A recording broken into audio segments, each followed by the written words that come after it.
They'll be watching for me. I need to be careful.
I should be extra careful in this area.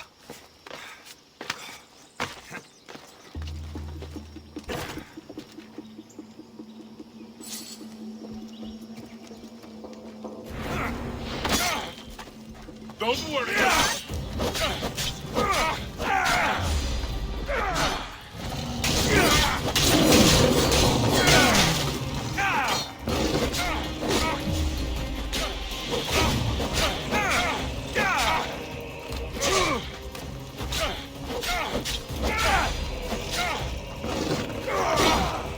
Waste of a mercenary, but I needed the pay.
Off we go now.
I can't believe they stole it.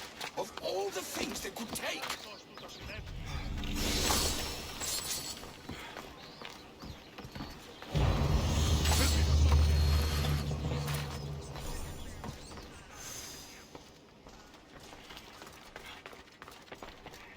You say somebody stole something?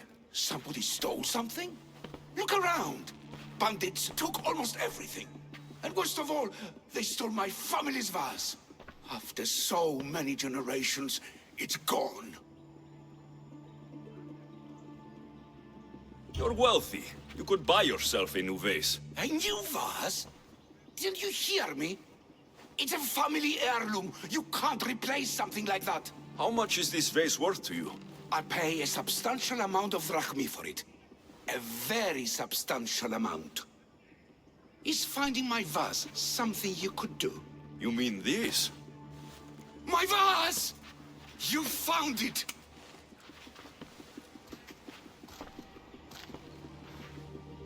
Master, I have a concern.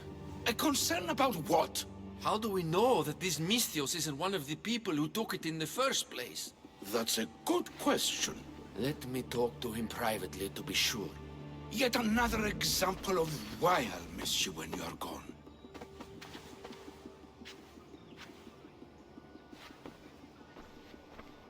Misthios, I know you must have taken the vase from the bandits, but that's not the point. I have a favor to ask of you. Unless I know what it is, I won't know if I can gift you with this favor. You're willing to hear me out. That's a start. What kind of favor are we talking about? My master recently told me that after the coming summer solstice he will release me. But I don't want to go. I want you to say that I told the bandits where to find the vase. And then, for atonement, I will offer my services. Well, who took my vase? It was taken by bandits hiding in the copper mine north of here. Well, you returned it, so at least there's some justice. Here's the reward I promised. You know, your slave is very loyal. You've already granted him his freedom. But I think you should keep him on. He may even want that. Is it true? You want to stay? Yes, I do. Then why didn't you say something? It's not a slave's place to question his orders. Isn't that right, Misthios? Even though you're a slave, your life is still your own. You should have just asked your master to stay. Please accept my humblest apologies, Master. I will never do it again. All is forgiven. It worked out the way it was supposed to.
Come on!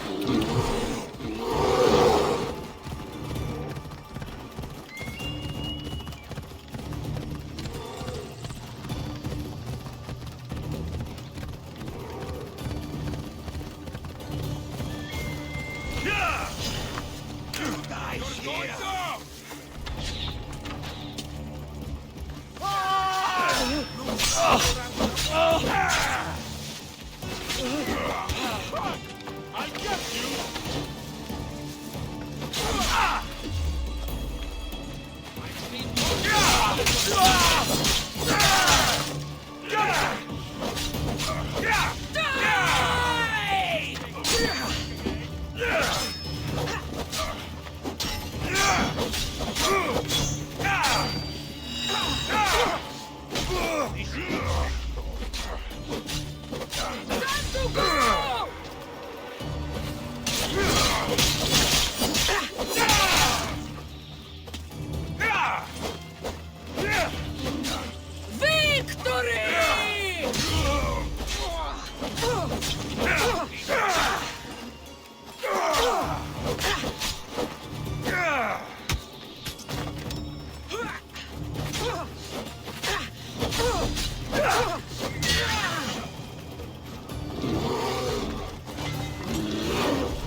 Ella.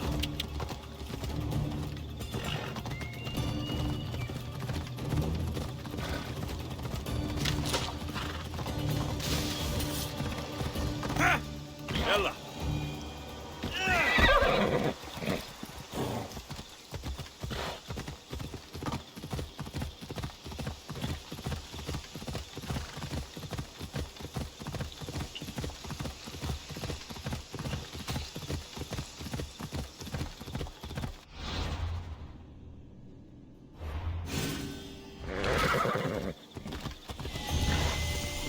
Just step up!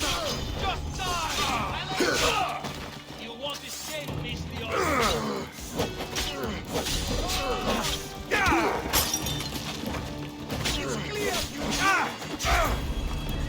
Don't worry, I'll end it!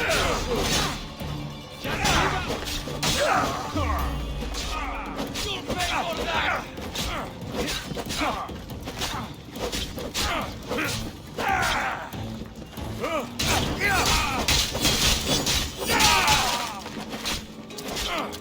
Your form is dead! Time for you to die!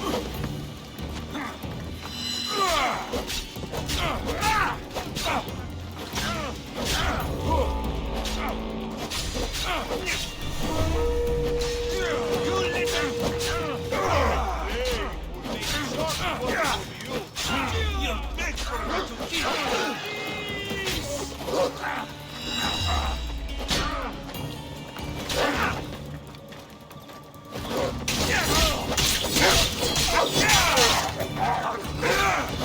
No!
Come on.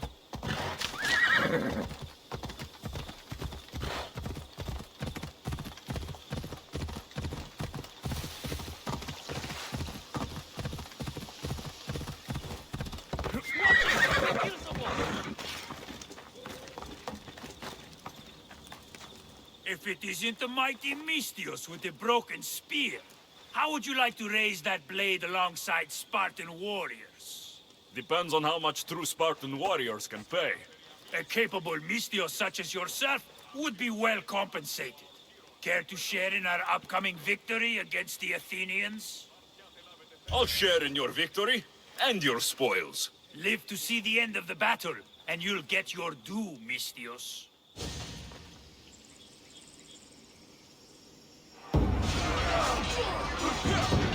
For Sparta!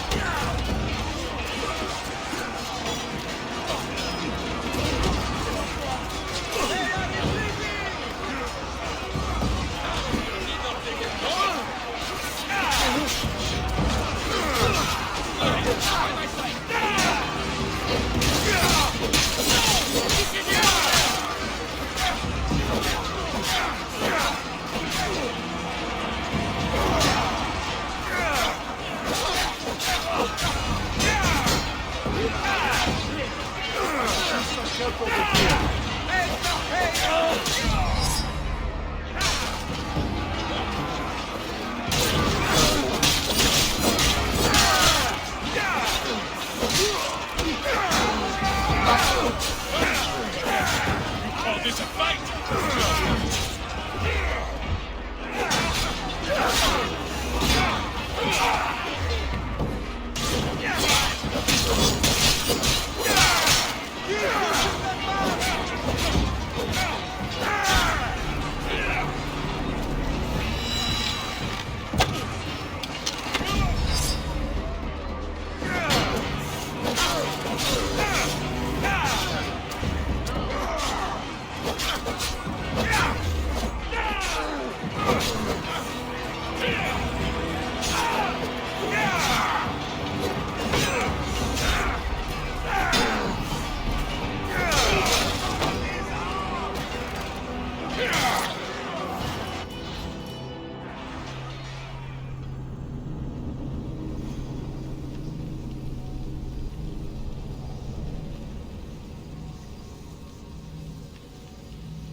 Eaglebeard! What do you need? Those filthy... Sparta!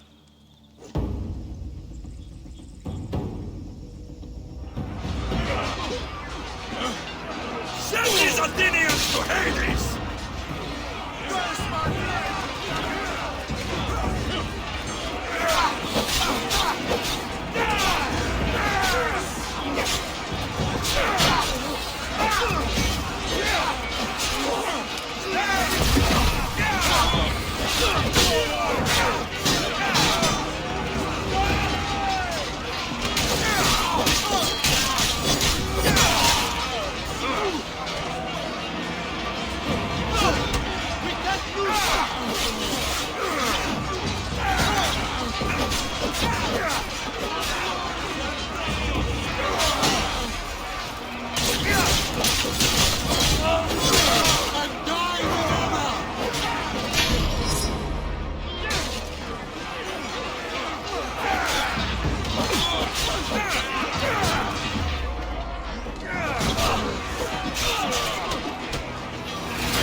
If it is a Spot. A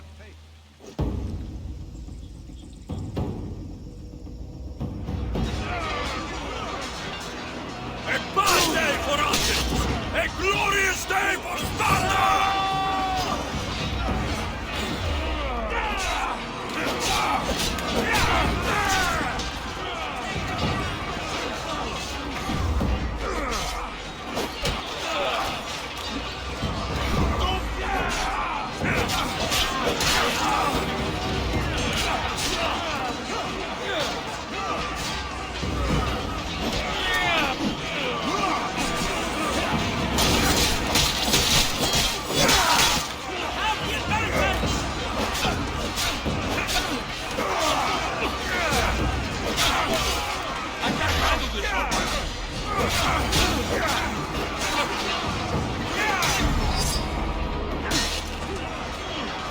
Prepare to draw your last breath!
What those?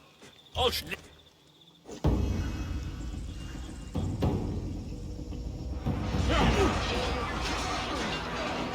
these Athenians to Hades!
Alexios, there's a question.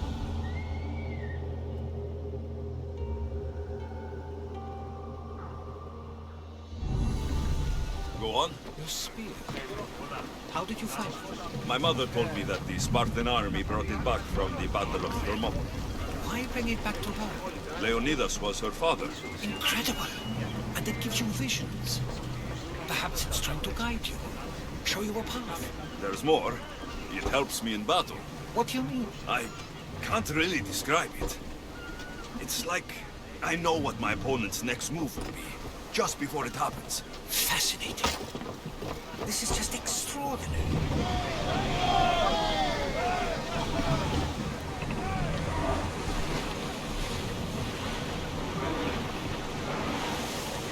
Sails now!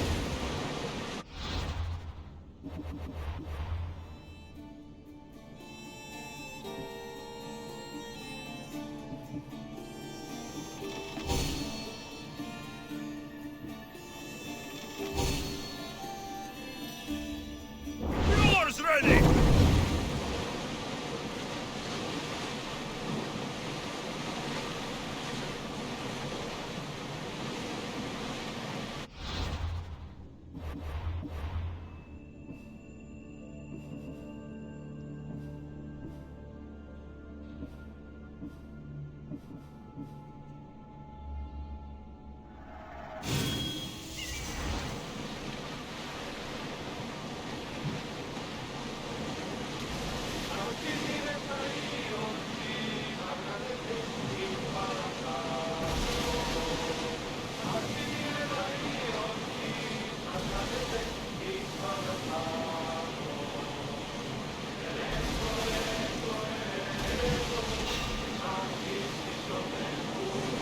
Rowers, to your oars!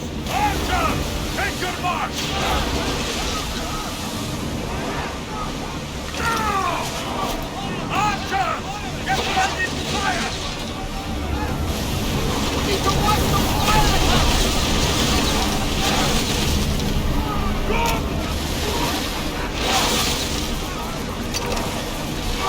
The wind! Ready arrows! Set them alight!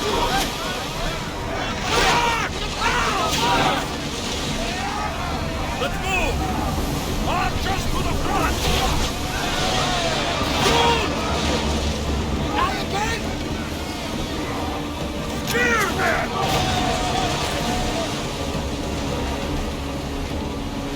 Ship your oars!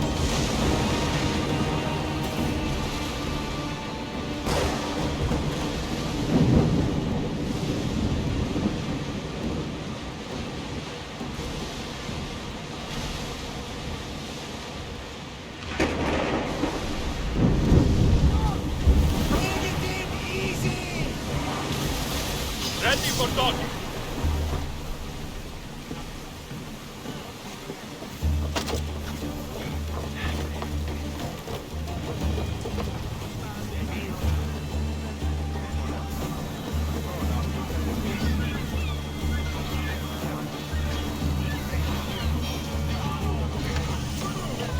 Now to find the magistrate.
I've got you now!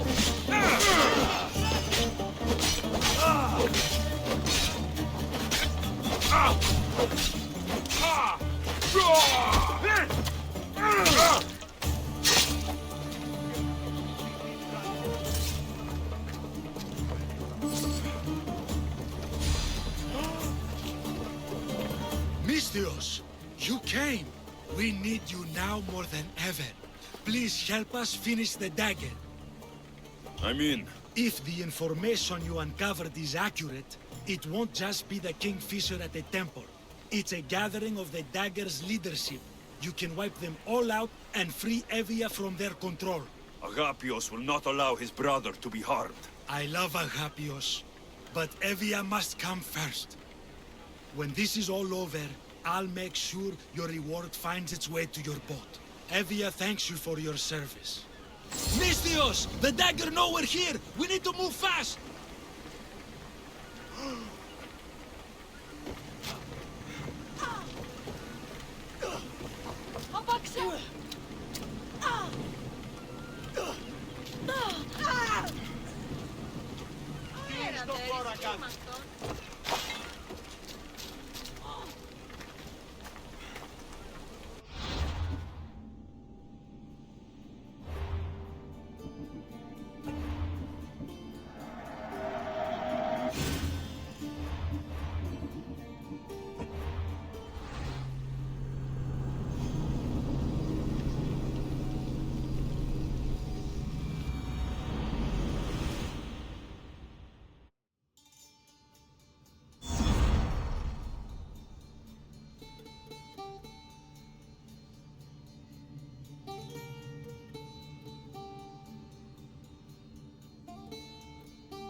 Welcome, visitor, to Thermopylae.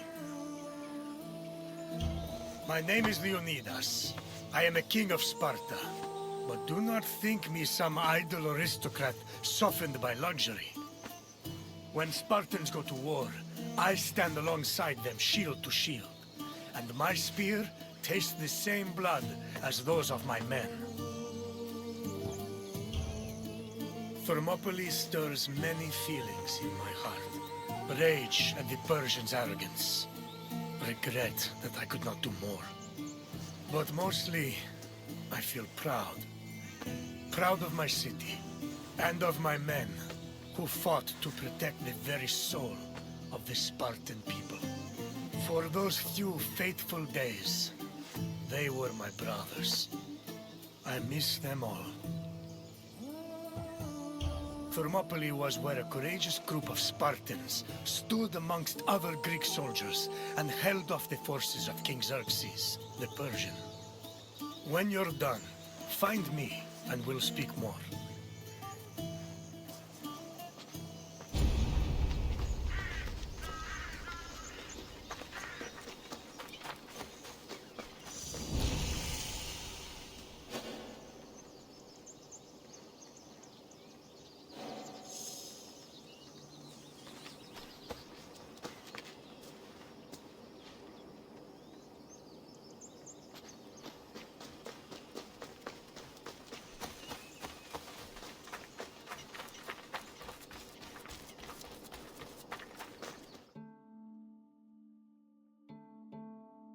The Persian king Darius's cries of rage echoed for years after his humiliating defeat at Marathon.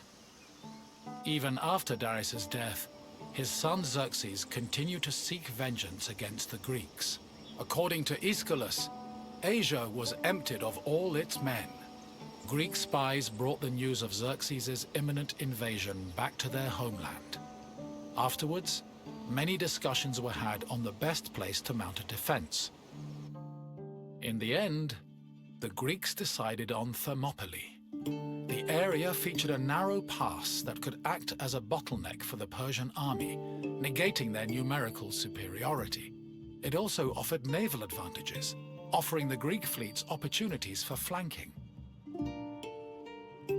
5,000 Peloponnesian Greeks set up at a fort near the entrance of the narrow passage, otherwise known as the Hot Gates. Leading them was Leonidas, a Spartan king who prided himself on supposedly being a direct descendant of Heracles. Leonidas was accompanied by several elite soldiers who together made up the famous 300 Spartans.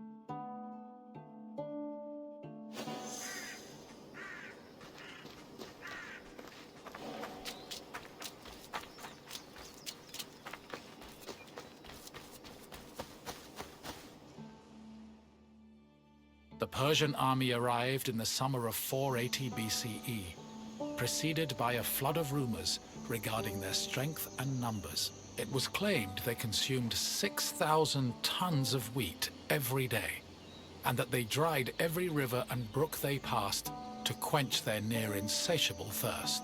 During their march to Thermopylae, the Persians faced no opposition, and in fact, increased their numbers further by recruiting more soldiers from other Greek cities and places like Thrace.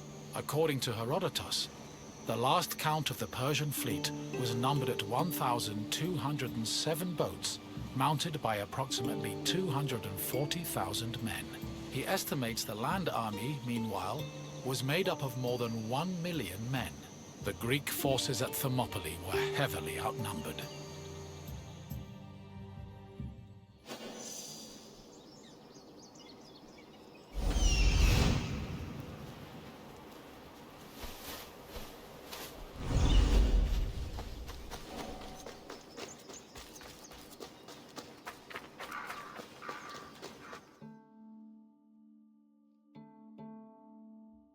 Xerxes believed that at the sight of his massive army, the Greeks at Thermopylae would flee in terror. Instead, they deliberated.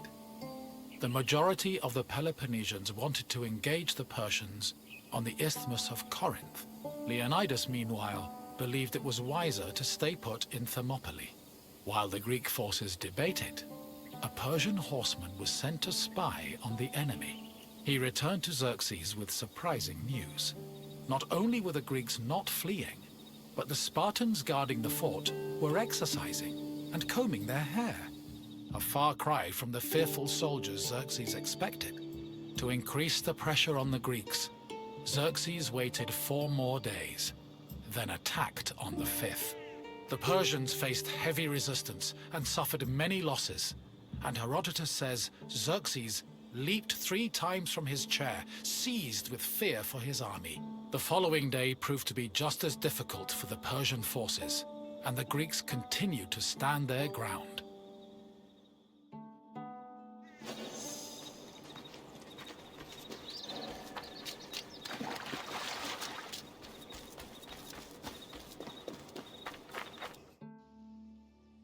The Persians seemed poised to be held at Thermopylae indefinitely, until an inhabitant from the region came forward with information.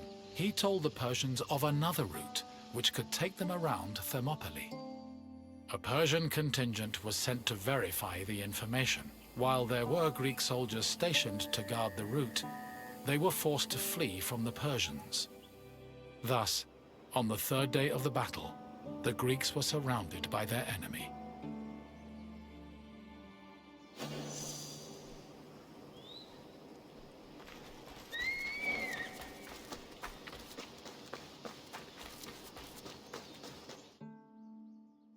With the Persians both in front of and behind them, the Greek forces at Thermopylae realized they had 2 choices: flee to live another day, or stand and fight till their last breath. Most of the Greeks chose the former option, but some stayed, including Leonidas and his 300 Spartans. For the Spartans, dying a glorious death was one of the highest honors they could achieve. The few members of Leonidas's Spartans who did not participate in the last stand at Thermopylae felt that they had missed an opportunity for honor and either committed suicide or continued living under the mockery and disgust of their fellow citizens. The Spartans' last stand was not only for glory, though. Had they not held off the Persians, the Greeks' retreating forces would probably have been cut down by enemy horsemen.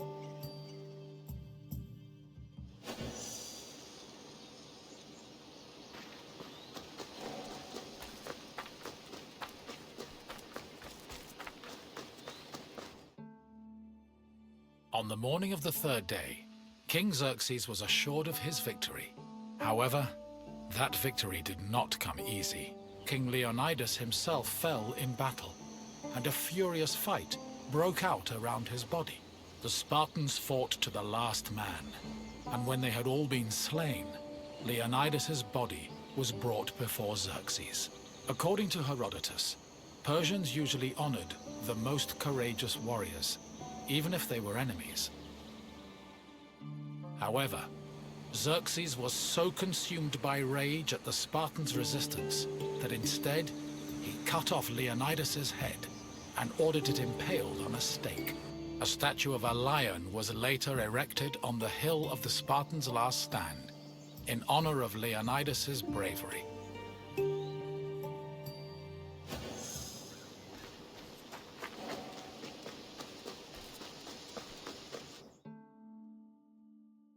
Though they were victorious, the Battle of Thermopylae shook the morale of the Persian army. They had lost thousands of men, while Greek casualties only numbered in the hundreds, and due to the sacrifice of the Spartans, the rest of the Greek army had been able to successfully retreat and regroup. As a result, even as Xerxes set up camp at the foot of Athens' Acropolis, ready to get revenge for his father's humiliating defeat at Marathon, the Persians were more anxious than confident. They were more aware than ever that the Greeks did not fear them, and were ready to die defending their land.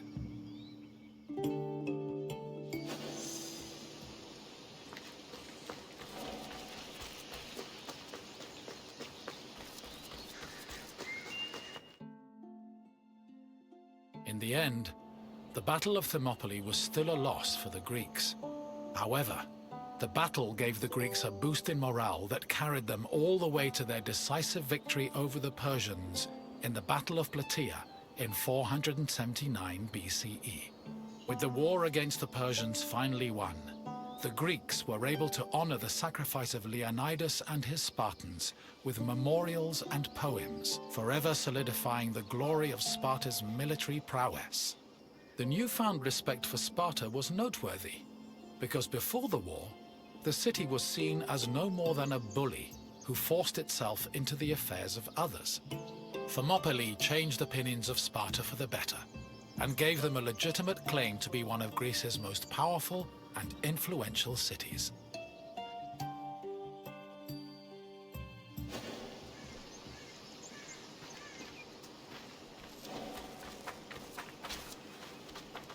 You've finished. I hope you understand the magnitude of the sacrifices made at Thermopylae.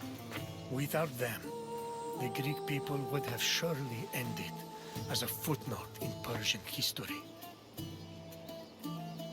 Is there something else you'd like to do?